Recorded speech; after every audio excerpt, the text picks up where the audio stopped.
Hi mga beshi ko! So ngayong araw nga pala niyaya nga ako ni Habibi na mamasyal kami sa downtown Edmonton. At ngayong araw nga din yung first wedding anniversary namin. Pero bago yun mga besh, may pupuntahan daw kaming parang park. May magandang view daw doon mga besh kung saan makikita mo yung buong downtown Edmonton, Alberta, Canada. Anyways, alam nyo ba mga besh, na-amaze nga ako dito sa dinadaanan namin, yung gilid ng kalsada, halos mga puno. Ang sabi nga ni Habibi, maganda daw pag fall season na, ang gaganda ng mga kulay ng mga puno. So meron kami nakitang park dito mga besh at kitang-kita nga dito yung malaking bridge ng downtown Edmonton. Tapos naglakad-lakad lang kami. Pagdating nga namin dito nung una, ayaw pa namin bumaba kasi pagpasok namin meron kaming nakitang sulat na government house. If I'm not mistaken, yung sa harap na nakita namin parang bahay to ng mga government officials dito sa Edmonton, Alberta, Canada. Pero dito naman kasi sa likod parang park siya. Tapos meron naman kaming nakikitang namamasyal. Kaya ayun, nagtanong din kami kung pwede bang maglakad at pwede naman daw. Kung mapapansin yung mga besh, dito sa downtown Edmonton maraming mga buildings. Dito kasi yung tinatawag nilang Heart of Edmonton at heto rin yung Business Central District of Edmonton, Alberta. Kung nasa Manila ka nga parang ito yung Makati, tapos kung sa atin naman sa Pampanga parang ito yung Clark natin. Nandito lahat yung malalaking business. Marami ding mga school dito mga besh and kahit mga museum and art gallery. Hindi lang namin pinuntahan mga besh kasi sobrang lamig nga and drive lang talaga kami. Ito naman dinadaanan namin, ito yung malaking bridge kanina na sinasabi ko. Tapos yung isa naman na yan is Walter Dale Bridge. Pupuntahan din namin yan mamaya. Ang ganda nga naman ng bridge na yon. Alam nyo ba, pag tinry nyo nga i-search yung Edmonton, Alberta sa Google, makikita mo nga naman yung Walter Dale Bridge. Napakaganda.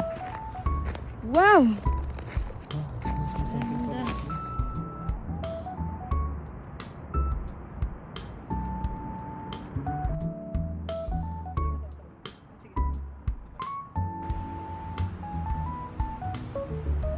So pagkatapos naming mag-drive sa downtown Edmonton, nag-lunch naman kami. Bale, heto na nga yung pinaka-celebration sa first wedding anniversary namin. Grabe, diba? Napakabilis ng panahon. 1 year na nga nung kinasal kami. Kaya heto, meron akong gift para sa aking habibis.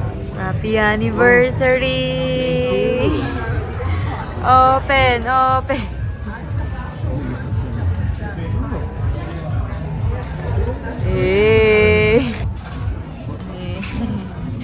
Meron pa yan! Couple! Couple tayo eh. Yanib! Alam nyo ba mga bash, puti na lang nakabili ako ng anniversary gift namin sa Pinas bago ako pumunta dito sa Canada kasi mahal daw yung gold dito eh. Alam nyo ba, sobrang gutom namin dito at buti na lang yung pinuntahan naming restaurant may rice. Madalas kasi mga bash sa mga fast food dito sa Canada, no rice sila. Kaya ang hirap, lalo na pag nasanay ka talaga mag-rice.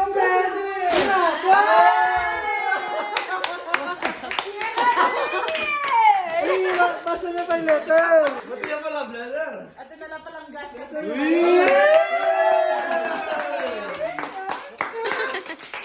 Kikiyak yan, kikiyak yan!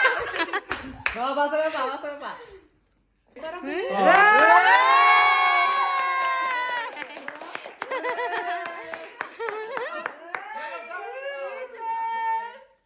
Oh, ng chocolate nilagyan ka. Mamalo rin. Kaya salita lang mo.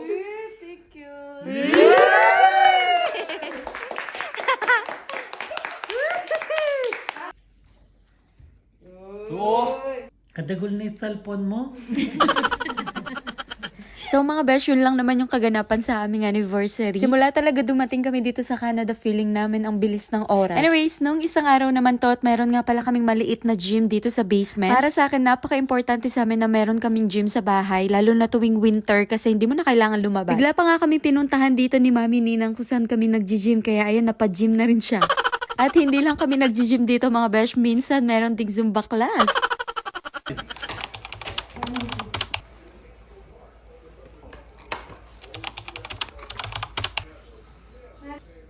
Ubaw.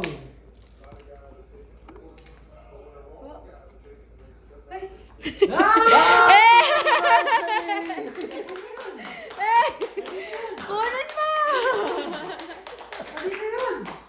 Kunin mo yan!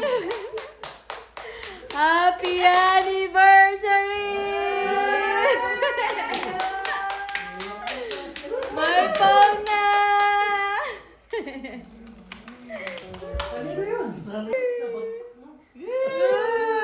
Boxing at boxing! Wow!